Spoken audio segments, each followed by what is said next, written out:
তো কি বলবো, বর্তমানে অনেক দুর্নীতি হচ্ছে। তার মধ্যে সব থেকে বড় যেটা, সেটা হচ্ছে শিক্ষা দুর্নীতি। সেখানে আমাদের শিক্ষা নিয়ে কোনো কথা না বললেই চলে। বর্তমানে তো পশ্চিমবঙ্গে অনেক স্কিল, আইটিআই, ডিপ্লোমা, তাছাড়া অনেক স্টুডেন্ট আছে যারা বিএড ডিএড করে বসে আছে। কি হবে এসব করে? আর ইচ্ছে নেই। বিএ কমপ্লিট করে এখন আমি বেকার। আমারটা বাদই দিলাম।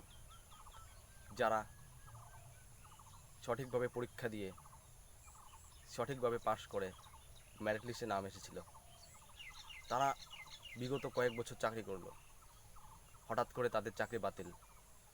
আপনারা বুঝতেই পারছেন আমি কাদের কথা বলছি। বর্তমানে ট্রেন্ডিং ভিডিও চলছে শিক্ষা দুর্নীতি। তাদের মধ্যে কিছু কিছু শিক্ষক আছে যারা টাকা দিয়ে চাকরি নিয়েছে, এবং কিছু কিছু শিক্ষক আছে যারা সঠিকভাবে পরীক্ষা দিয়ে চাকরি পেয়েছে। তারা এখন রাস্তায় অবরোধ করছে। কেন এরকম হচ্ছে?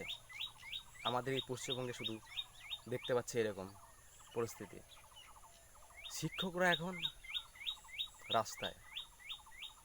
আমাদের শিক্ষা ব্যবস্থাটা কীরকম পর্যায়ে দাঁড়িয়েছে, আমাদের কষ্টের কথা কেউ বুঝতে পারবে না। আমরা বর্তমান যে সিচুয়েশনে আছি, একদম সুসাইড করার মতো। আমি কোনো শিক্ষক নই, কিছু নই, সাধারণ একজন স্টুডেন্ট।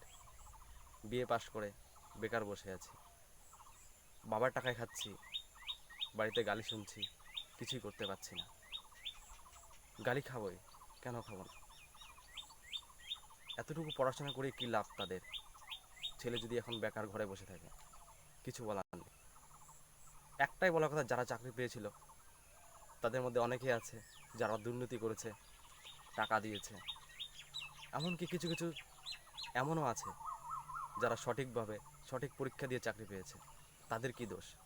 তাদের চাকরিটা কেন বাতিল হলো?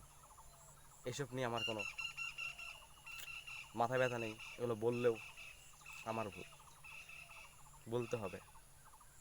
তারা তো সঠিকভাবে পরীক্ষা দিয়ে চাকরি নিয়েছে, তাদের কি দোষ? এখানে অনেক রাজনীতিবিদরা অনেক ধরনের কথা বলছে।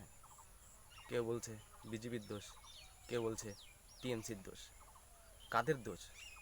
দোষ হচ্ছে আমাদের শিক্ষা ব্যবস্থার দোষ। আমাদের এরকম শিক্ষা ব্যবস্থা চলতে থাকলে আমাদের পশ্চিমবঙ্গ রসাতলে চলে যাবে। শিক্ষা খুবই দুর্নীতি, এত দুর্নীতি কি বলবো।